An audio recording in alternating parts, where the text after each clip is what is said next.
Welcome to the Schuby Show, where Carson Schubert interviews national and local sports personalities and more.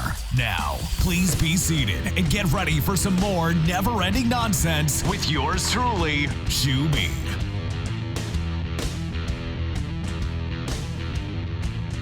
This is the Schuby Show with yours truly, Carson Schubert. And today on the show, we are joined by Brad Peterson, who is a personality on Life 96.5, the Christian station in Sioux Falls, and he's also part of the Jackrabbit Sports Network from that school up north, as we people from USD sometimes refer to South Dakota State. But Brad, it's an honor to have you on the show today. Thanks for joining me. Schuby, it's great to be with you. I hope you're doing well.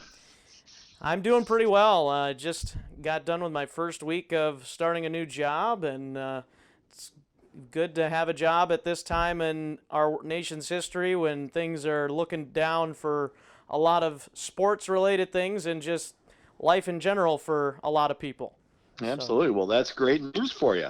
You bet. You bet. And Brad, I guess first of all, just tell us a little bit about what you're up to right now during the pandemic. Obviously, it hasn't affected you maybe as much as some others with radio, because radio still goes on even during the pandemic. But maybe something outside of radio. What has the pandemic brought into your life, or taken away maybe a little bit in terms of things that you maybe haven't been able to do as much?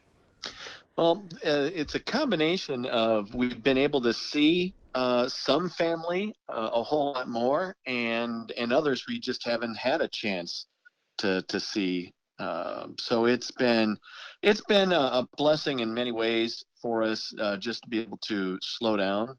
At the same time, we're all staying healthy.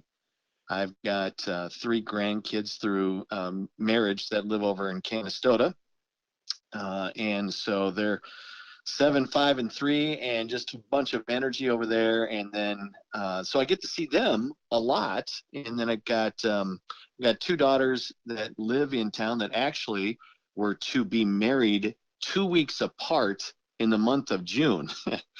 And so one was able to pull it off with just the very bare minimum, with just 20 people, and that was all family. And later in October planned to have a reception. And then my second daughter said she could not do it because at the time of making some key deadline decisions in the wedding planning, she and her brother lives up in the Twin Cities, they felt at times in April, because of the pandemic, that they were going to be unable to make it to Sioux Falls because my son's wife was pregnant and wasn't advised to do much travel. And so she postponed hers until October. So in the meantime, we also gained another just in the first part of August, we just gained another grandson from my son and his wife up in the Twin Cities. So there's a lot of blessings, 5 grandchildren, and I've got 2 of my kids that are married. A third one will get married here in the month of October. So there's a lot of great things that have been happening. And otherwise, for me, personally, we got a lot of stuff done around the house, and I think that's the theme for a lot of people. And my biggest project has been reclaiming some of my backyard. We had a lot of volunteer trees when we bought this house in an area that's just north of the Western Mall in Shields in Sioux Falls, and it's a house that was remodeled in incredibly good shape, and I just had to get some love in the backyard. It had not been paid attention for some 20 years. And so we had to take out a huge row of volunteer trees, some thornberries. They were awful looking trees or shrubs that had grown some 25 feet in the air. And we got that all taken out. And then we put in some grass seed and a fence. And so the backyard looks different. but it's fun to start from scratch. And so I'm just tinkering in the yard, trying to kill weeds, but instead I feel like I kill the grass and prosper the weeds. You know how it goes. Yeah, it's kind of a tricky situation to handle sometimes, to try and have the best of both worlds. No weeds, but also not killing the grass. But Yeah, you can't play the PGA on my yard yet, but we're trying to get there. that's right. It seems like every guy, well, a lot of guys anyway, take pride in their lawn and what it looks like and that kind of thing. And it's something that is just a guy thing, you know. It's women probably look at us like, why is it so important that our lawn looks so great? But guys, it's just kind of a thing that we do, almost kind of like a competition. Well, my yard's greener than yours, kind of a thing. The grass is always greener, hopefully on my yard. That's right. That's right. So Brad, let's start back a little bit before we get into what you're doing now with Life 96.5 and the Jackrabbit Sports Network. Obviously, that's not where you started in your career. So if you wouldn't mind, give myself and maybe some of the people that have listened to you but don't know your story a little bit about where you started in your career and maybe where you originally grew up as well. Well, I am a Sioux Falls kid, so I have not moved far away from home, and I've only really lived in Sioux Falls and Brookings. So there are some great stories to tell. Meaning I've been able to raise my kids here, and we haven't had to travel all over. And in radio, that's sometimes not the case. Right. But I've been able to take my vocation and keep it right here in this market or in Brookings earlier in my career. So for me, my family, and my love of the state, and also Northwest Iowa and Southwest Minnesota and Northeast Nebraska, just love being around here. There's just so many great stories to tell, so many great histories, if you will, of sports. So I born and raised in Sioux Falls, went to Lincoln High School in 1984, graduate, and then graduated in December of 88 in Brookings at South Dakota State. Originally thought I was going to get into print journalism. Oh, wow. Yeah, because I was writing for the Statesman, the Lincoln High School newspaper, and I just really had a love for that. Wasn't going to be the next Terry Vanderveck, that's for sure, but I thought that's where I was going to go. But I also knew I had a love for radio, and I was told you might not want to get into radio, but I had an interest when I was 8 years old. Schuby, this is a honest to goodness story. 8 years old. And so that's in 1974. I'm at the Sioux Falls Arena for the North Central Conference Holiday Basketball Tournament. And I saw some people up in the press box, and I kind of had an idea what was going on. All I could do is see their lips move. They had headsets on. And the next day I got a transistor radio and tried to find what was going on. And I found Danny Olson, longtime broadcaster in Sioux Falls and Madison. And he was doing the basketball tournament for Augustana at that time. Sure. And so we sat in the south side, or south corner, I should say, of the east balcony at the Sioux Falls Arena, right along the baseline at the tournament. And he was on that end of the press box, which was elevated above the south end of the floor at the arena. And I watched him and listened to him as the game was going on, and it was just absolutely fascinating. So at 8 years old, I had a pretty good idea that's something I wanted to do. And so wow, that's pretty early. Yeah, that's real early. Probably too early in a lot of minds. But hey, that's good though, because I mean, there's a lot of people that go almost their whole life without really knowing what they want to truly do for a job or what they really love and want to actually do for work. So it's probably maybe a relief too to have that in your mind at an early age, knowing that you wanted to do that. Yeah, to maybe the detriment of a part of my life, but it certainly was, I feel, a great blessing. I had certainly struggled with, because I loved it so much for such a long time. I mean, I prayed about just asking, just asking God if there's something else that you want me to do, because I don't want to be doing something that I really love doing. I wanted to make sure that it was something that he wanted me to do and find a way to maybe expand that. And of course, then that's how working at Life 96.5 came about. I mean, it was such a blessing. But going back, there was a great opportunity when I was at South Dakota State to get a job in Brookings. Right after I got to school, I went to Volga, where radio station 910 KJJQ, they had their license in Volga. They've now moved it to be a part of the other broadcasting group. So they're in Brookings now. But when I was in school, they were out in Volga. And so I got my first job there. And that was later followed up at the same time when I was going to school at South Dakota State. I got a job at KELO AM 1320. And they were a 60s, 70s, and today radio station. And so I was spinning country and doing sports up in Brookings while I was in school, and also doing some weekend overnights at Kello AM in Sioux Falls, playing some oldies and today's greatest hits, including Whitney Houston and Billy Joel.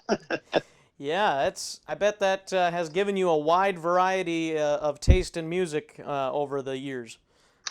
It certainly has, and and just the experiences with wonderful broadcasters and in all sorts of formats and radio stations just in town. Like I told you, I haven't had much taste of other markets, just Sioux Falls and Brookings, and I've absolutely enjoyed it, and I've learned so much just being in this town. And so then after I was 8 years old, the story was kind of written when I got to college, saying, I really want to try this radio out.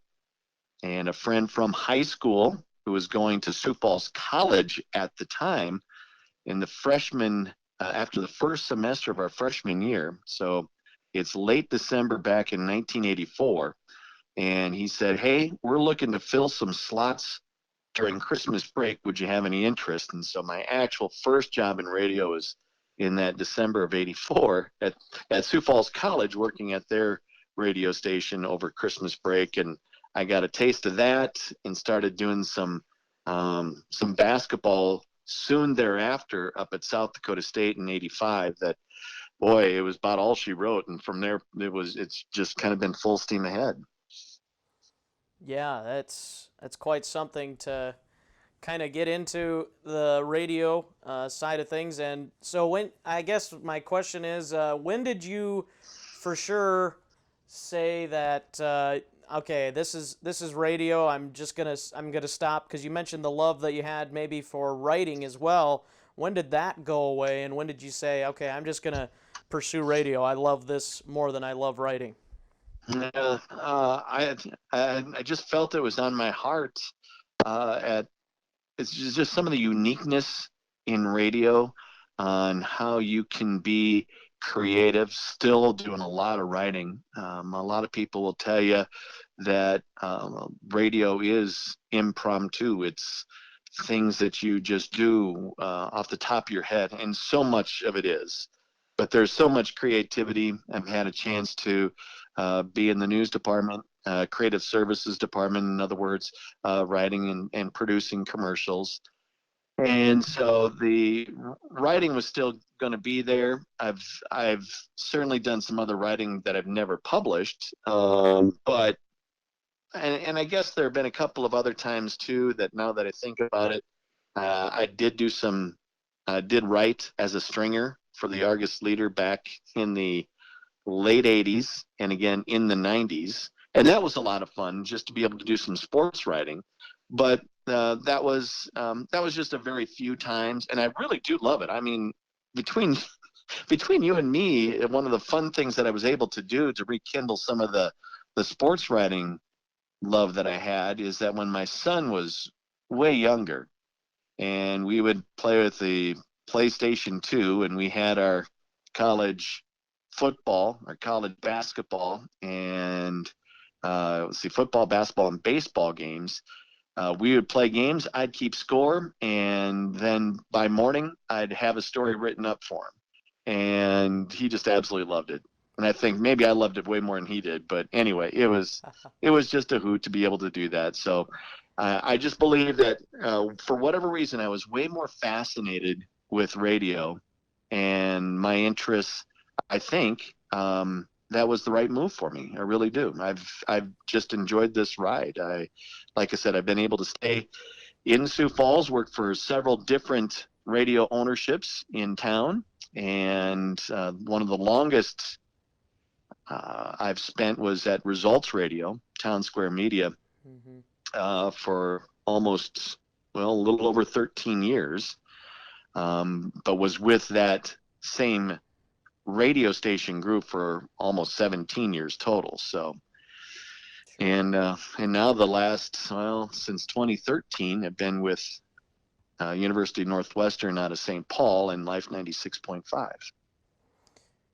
Yeah, and going back to the keeping score and writing stories, it kind of reminds me of the broadcast side of things, where, at least for me, I don't know about you if you've ever had that experience growing up, but for me, one of the big things that I started doing when I was playing PlayStation, Madden, or whatever it would be, as I would broadcast the games, turn off the announcers, and just broadcast myself, sometimes even broadcast over the announcers that they had on there, just to get some practice in, and then that eventually became a passion of mine, and I ended up getting to get my start at my high school, and then continue to get to where I am today as well. So yeah, it's kind of funny how maybe you think, well, this isn't gonna probably do much, but it kind of does, in a sense, give you some good reps, even though maybe it's not an actual game.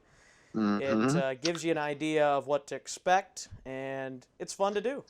Yeah, no doubt about it. That was something he did again when my son was younger, and we'd be playing, and he wanted to know what you look for when you're calling the game, and that was a chance to kind of stop the game in action, And for me growing up, there really wasn't a whole lot of video games going on, so I used a game called Stratomatic, and it is a board game with dice, and there's a lot of different card and board games out there that are games of probability and chance when it comes to taking statistics and having some certain sort of player cards and team cards and whatnot. And so that was a chance for my friend and I to do an awful lot of that, even through college. And that was great. It was great practice because you had a chance to roll the dice. It would tell you what the play was, but you could, in fact, do play-by-play and use your imagination on what could happen.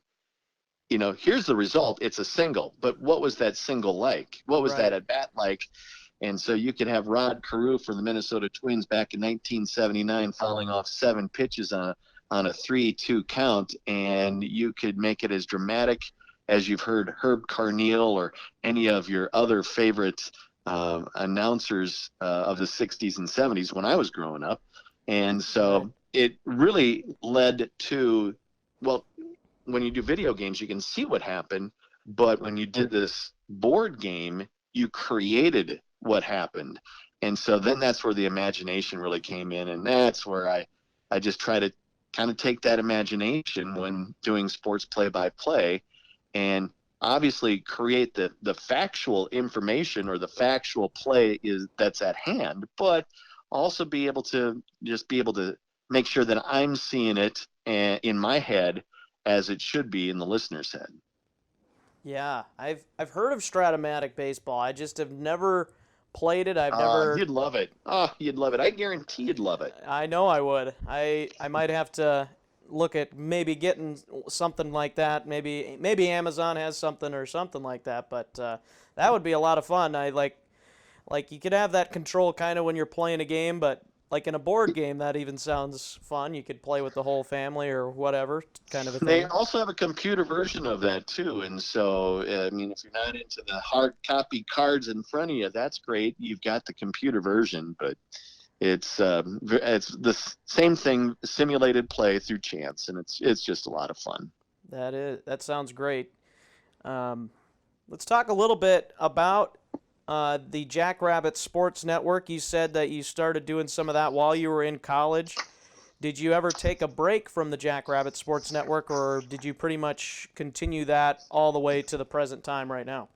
No, that was just a temporary time when I was in school. A gentleman by the name of Chris Stevens was working at KJJQ, and they had an agreement with South Dakota State that they could broadcast games at the same time WNAX was broadcasting games. And so it was a very unique situation for SDSU, for Jackrabbit football, and also for Jackrabbit men's basketball at the time. So Chris was sports director at KJJQ. As a matter of fact, he was also the mentor of Tyler Merriam, who is the lead broadcaster on the football and men's basketball part of the Jackrabbit Sports Network. He's associate AD in charge of media up at South Dakota State. And so Tyler had Chris as a mentor when Tyler was growing up in Pierre, and Chris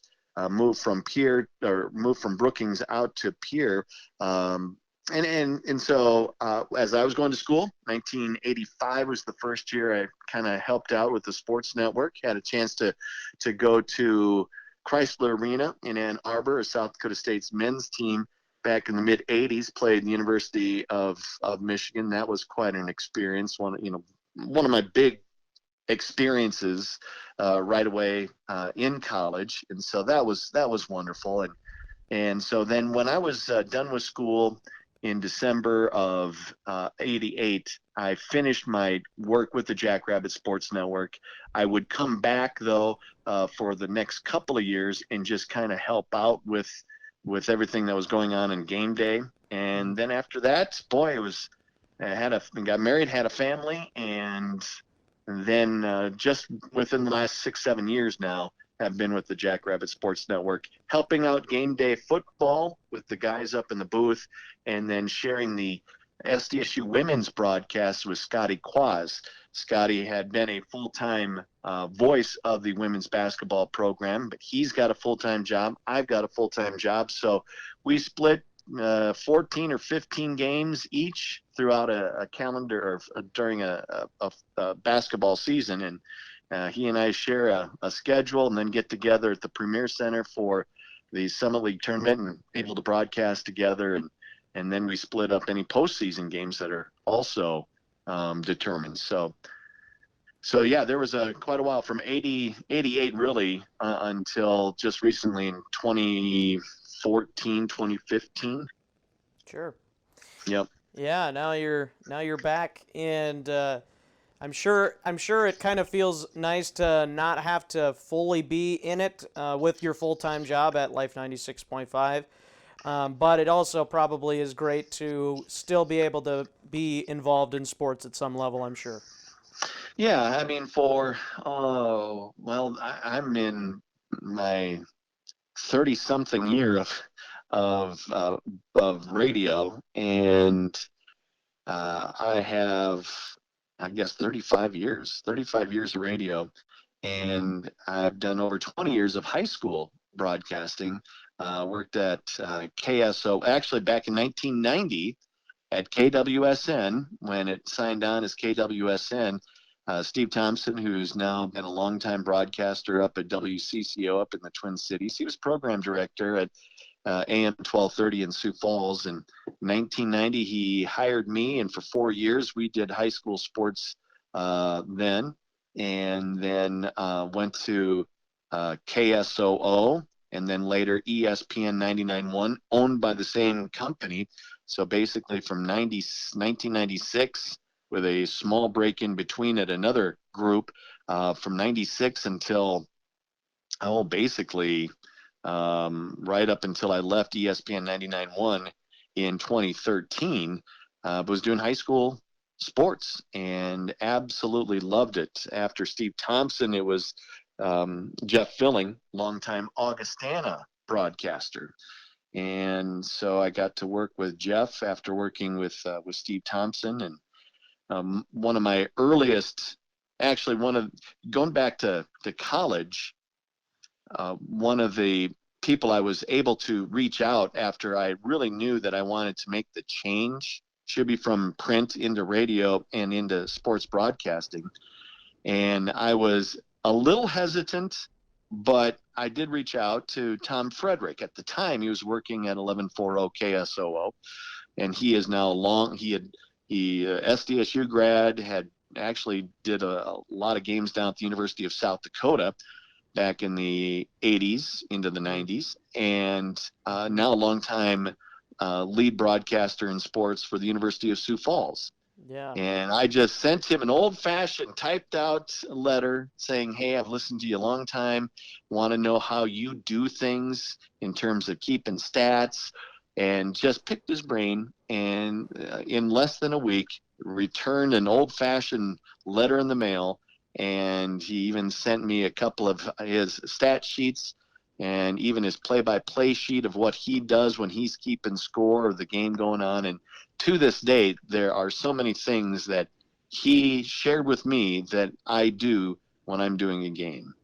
Yeah, that's really cool to have that connection. I'm sure is it's always good to be able to depend on other broadcasters to kind of help you, and everybody I think should look to that, because I think if we all just kind of try to roll on our own, we probably miss something that we maybe should be doing, or maybe something that we are doing that we shouldn't do, and that kind of thing instead. Because I think there's sometimes almost a little bit of a rivalry at times with broadcasters, but I think it needs to be more of we should be all pulling for each other and trying to help each other out.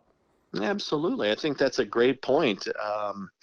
I think John Thayer, in one of your previous episodes, talked about maybe being a little too shy to pull the trigger on maybe asking someone who you see as a veteran in broadcasting, and thinking that it's going to be bothersome to ask them a question even about the technicality of how they do things, or what makes their broadcast a broadcast that they enjoy. And so I think John hit it on the head, is that don't be afraid to ask. And I'm 54 and I still feel like a newbie as far as just trying to hone the craft, hone the vocation of doing sports play-by-play, trying to become better every week in a season, trying to become better in every game of the season, and overall trying to have a better season than it was the previous season. And that all is in the effort of preparation, the effort of the off season too. I mean, I know a lot of guys that they listen to a lot of their games in the off season. They'll listen to a lot of games of others. There's so much out there on the internet that you can just go ahead and enjoy and just take notes. There are things that you can pick up from others and say, you know what, I like what they did there. I want to make it my own. How do I make it my own? Or, you know what, I don't think I do that. And what they're doing on their broadcast, whether it's a football game, whether it's a basketball game or a baseball game, you know what? That makes a whole lot of sense. Why am I not doing that? And I got to remember to do that. And maybe I got to write this down to remember to do that, whatever it might be. So right. I think you're right. You've got to be able to just ask someone, and then the good ones, they'll lend their time. And I thought too, and you bring up another good point, is that you got to pull together. I'm not going to admit that I'm getting to the age where, 54, and there's, I can see the end way clearer than I can see the beginning. And we've got to be able to keep this craft alive. I don't know what it's going to be in 20, 30, 40 years for radio broadcasters doing sports play-by-play. It just seems like everything's trying to change all in this 1 year, including broadcasting. And so my hope and prayer is that it doesn't change for radio. It doesn't change, but it may. I don't know how, but it may. But it also needs to be for those that love it as much as I have when I was your age. We as broadcasters can't put the fire out. We got to do anything to stoke it, to keep this craft alive. I really believe that. Absolutely. Wise words from Brad Peterson, as he is a veteran in the broadcast industry, both doing play-by-play and doing on-air for Life 96.5 the last several years here, and we'll talk about that here in a moment. But before I get to your time at Life 96.5, I want to hear, as you have probably heard on my episode with John, as I asked him about some of his favorite broadcasters in the industry. So, as a broadcaster, I have to ask you, who are some of your favorite broadcasters that you've gotten to listen to over the years? Maybe a few local guys, maybe a few national guys that you have really come to like to listen to over your years and that you have a respect for? Well, there's quite a few, and of course, when you ask a question like that, I'm bound to forget somebody. But John Rooney, who for the longest time had, for me, I knew John Rooney doing March Madness on CBS Radio Westwood One, and of course now a longtime baseball broadcaster for the Cardinals, and had a chance to meet John almost 17 years ago. Wonderful man. He presented a game, no nonsense, but I did like the clarity in his voice. I love the clarity in his description. So John Rooney was instantly a favorite of mine when it comes to national. Kevin Kugler, I love his story. I mean, he's done everything in a broadcaster's short period of time.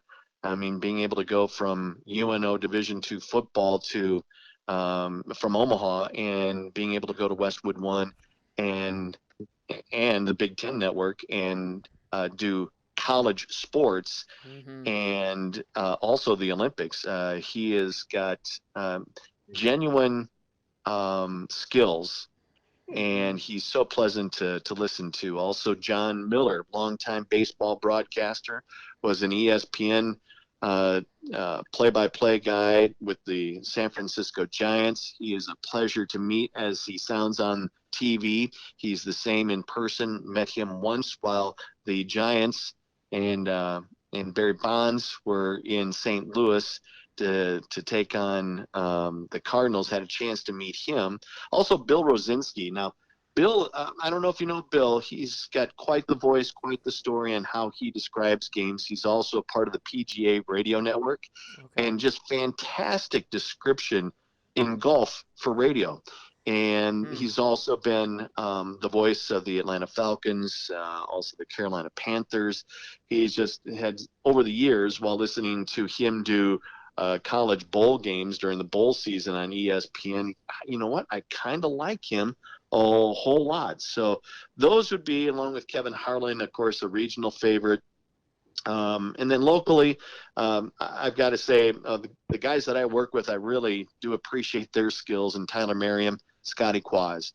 Just flat out two gentlemen that really care about what they're presenting each and every game, each and every week, whether it's football or basketball, and gentlemen that I've been able to learn a whole lot. Everyone does something a little different in their preparations. They do something a little different during even pregame shows that you're able just to pick up on. And I just really appreciate their willingness to have me around. And then and then I enjoy John Thayer. He has become a really good friend over the years since he started with the University of South Dakota women's basketball program.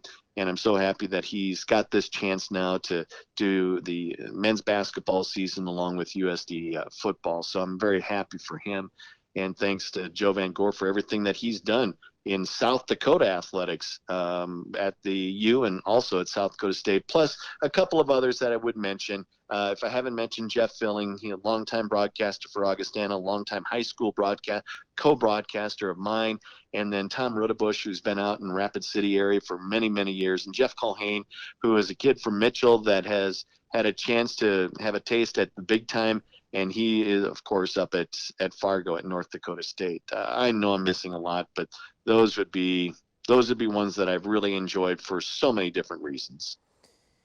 Yeah, good list for sure. Some of them I didn't recognize. A lot of the local ones I, of course, recognize. But of course, Kevin Kugler and Kevin Harlan. There's a lot of good Kevin broadcasters, I guess, Yeah. out there.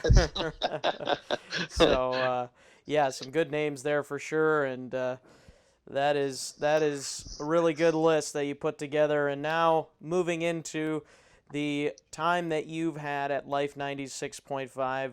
Tell us a little bit when you first started there and how it's progressed and how you've enjoyed working in Sioux Falls at Life 96.5. Well, Schuby, it's a a great story of being a redemption. I working at Results Radio. Like I said, in a programming position at KSOO, started in 2000 there, and about 2008, then actually got a call from Jeff Rupp, Reed Holson, who had been a part of that broadcast group too at Life 96.5.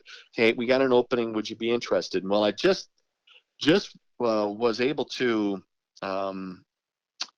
see some other things happen at Results Radio, including the group getting the rights to ESPN Radio and having a local affiliate, and a chance to work with another gentleman, great friend of mine, Jeff Harkness. He had a great run at KSFY TV as their sports editor there, and or sports director there at KSFY, and then he's now been at Results Radio for some 20 plus years as a broadcaster there. But we had a chance to do the sports buffet back in 2008, and I just couldn't pass that down. I wanted to work with Jeff so badly.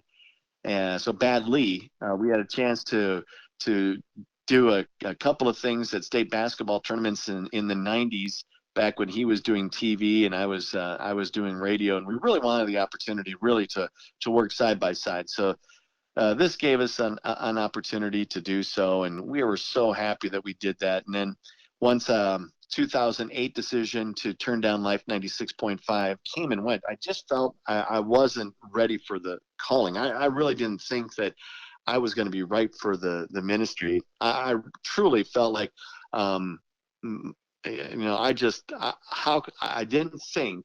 didn't believe in my efforts that was going to be the right decision. And so my last state basketball tournament was the state AA girls in Rapid City in 2013, and then the following weekend in Sioux Falls at the arena.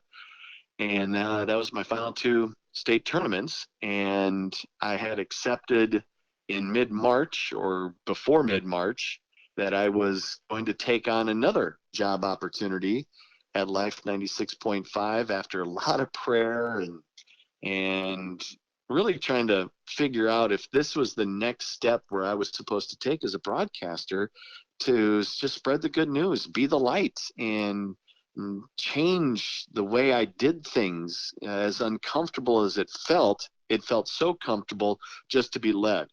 And it's just turned into just a wonderful decision to be a part of this ministry, and still have the ability, where Tyler Marion reached out to me and asked me if I wanted to be a part of the team at South Dakota State with Scotty Quaz. And so just a lot of things lined up through a lot of prayer and just trying to listen to see what was I was supposed to do next. Yeah, I kind of, right when you were talking about that, you just kind of, the uncertainty that you had, that kind of reminds me of the song Oceans.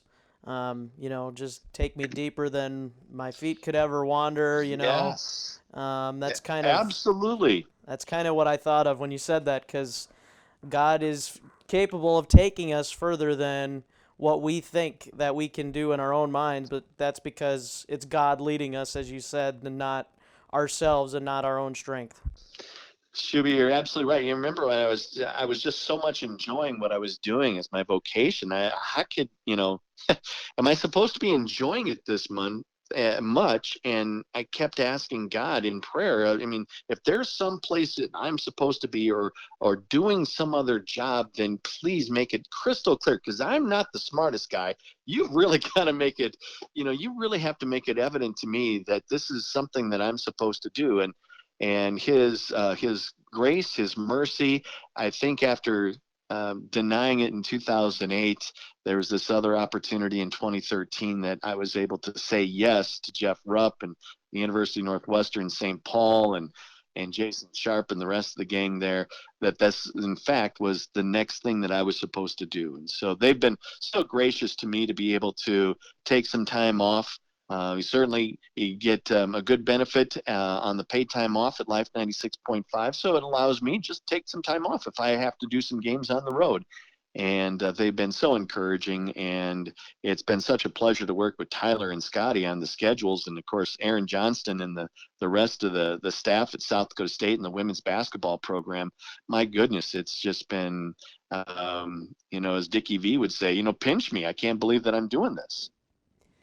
Yeah, that's for sure. It's hard to believe sometimes that, we get to a point where we're just enjoying our careers so much, and that we've been to so many places and accomplished so many things, and it's hard to, sometimes it's easy to look past some of that stuff and say, well, I wish I would have done more, or I wish I could have gone further, but it's one of those situations where we need to remember some of the good things that we've been able to do, and some of the blessings that we've had throughout our lives. Even for me as a 24-year-old, I not quite as seasoned as you, but I can kind of see that already just in my life. Like you mentioned, going to Michigan, and this past year I was able to go to Oklahoma with USD Student Radio, and that was just a blast to go down to Norman and see a game day down there. So I can understand what you're feeling. Probably was similar at Michigan. Yeah, absolutely. So for you, what do you like best about doing a sports broadcast? Is it the preparation? Is it the game itself? I think for me, my favorite part about it is giving the audience the information and providing it in an exciting way, because I feel like if you're not excited as a broadcaster to be there, and you're not excited to give them the information, then why would they want to listen to you? And I think that's one of the big things I look for when I enjoy listening to guys like Joe Buck, who's probably my favorite. And a lot of people do not like Joe Buck for multiple reasons, but I think Joe Buck, especially the last 10 years or so, has just done a really good job with his enthusiasm.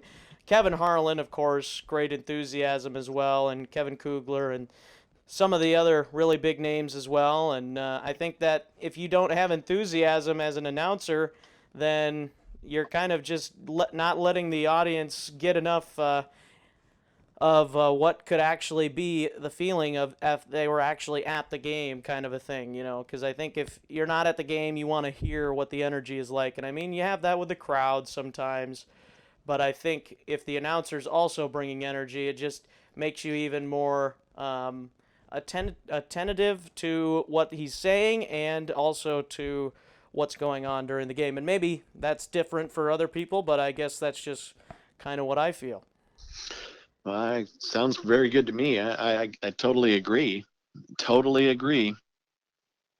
So, yeah, that's kind of why I enjoy doing broadcasting. I enjoy being excited for games. I love sports, and I like to share my enthusiasm with the audience that's listening, and it's just been a lot of fun, and seeing how that's gone so far, and hopefully how that continues to go, and in the rest of my career, and hopefully, Lord willing, will continue to keep me going in the radio business. But who knows? I've thought about different occupations throughout my life too, about maybe even going into the ministry and different things. So, but I feel like this is kind of where God wants me to be right now is in the broadcasting, sports broadcasting field, but that might change in 5 years, maybe by the end of this year. Who knows?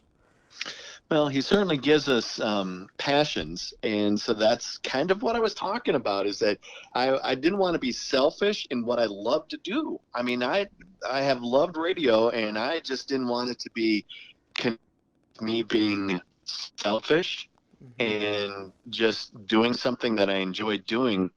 And so he has certainly made it clear that there are opportunities to be in this vocation, in this profession, and to try to help make a difference. And then at the same point, when you're doing a game broadcast, in whatever fashion, is that if you bring some joy to it, you bring some excitement to it, that's, and in some cases, more than half the battle. And when I say battle, I mean you want to try to bring some insight to the broadcast, and some of that insight is to be able to play simply with the tempo of the game and the excitement of the game when you're trying to describe things. And I agree with you. It's just about making sure that you can generate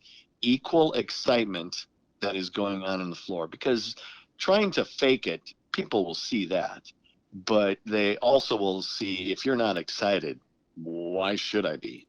Yep, exactly. And guy you mentioned earlier, Joe Van Gore, one of the best in the area at showing his enthusiasm. I love listening to some of his calls from the Coyotes games the last 8 years. I think he's been the voice of USD before John is taking over, and good for John. As we had mentioned, he does a great job, and we're looking forward to hearing him once there is a football season for the Missouri Valley Football Conference, which unfortunately sounds like it's not going to be until spring now. But that is one thing that I hope to be able to carry along, is enthusiasm to my broadcast and to the audience. So, Brad, hey, I want to thank you for joining the show today and taking time out of your busy schedule. I know we talked multiple times throughout the last month or so, and you've had a lot of things going on, so I really do appreciate you taking the time to come on the show, and I hope you and your family continue to stay safe during this pandemic, and may God bless you and your career. Yeah, Carson, you too. You just reach out too. Anytime you want to talk. I love my friends at the university. And so whether it's David, whether it's John, so many good friends there. Rivalry is healthy. That's right. We just have to make sure that everybody stays healthy and that everybody can cheer on their favorite color, their favorite mascot, their favorite school. Passion is what it's all about. And I just don't want to see the passion flame out because we can't have a football or fall season of sports when it comes to the collegiate level. Pray for all the high school kids too that are going to start up here in their fall season, and that we just cover everybody in some sort of protection here through this pandemic. And anyway, you reach out anytime. Certainly, it's been my pleasure. Life is a grind, but that's what we do. We just grind. And don't forget that your success story is your story. Whatever that story is, that's the success story. You don't stop. You just keep going. No one needs to determine whether your success story is actually a success story. So thanks for having me. I appreciate it. I really enjoyed it. Carson, you just take good care and keep up the good work with the show and also the future endeavors of your sports play-by-play. Thank you, Brad, and that is going to do it for this week on the Schuby Show. Thank you all for listening, and we'll see you next time. Thanks for listening to The Schuby Show. We hope you mildly enjoyed yourself with more never-ending nonsense with yours truly. For more content, go to the website, theschubyshow.com. Get the show on iTunes, Spotify, Google Play, YouTube, Stitcher, and TuneIn Radio. We'll see you next time.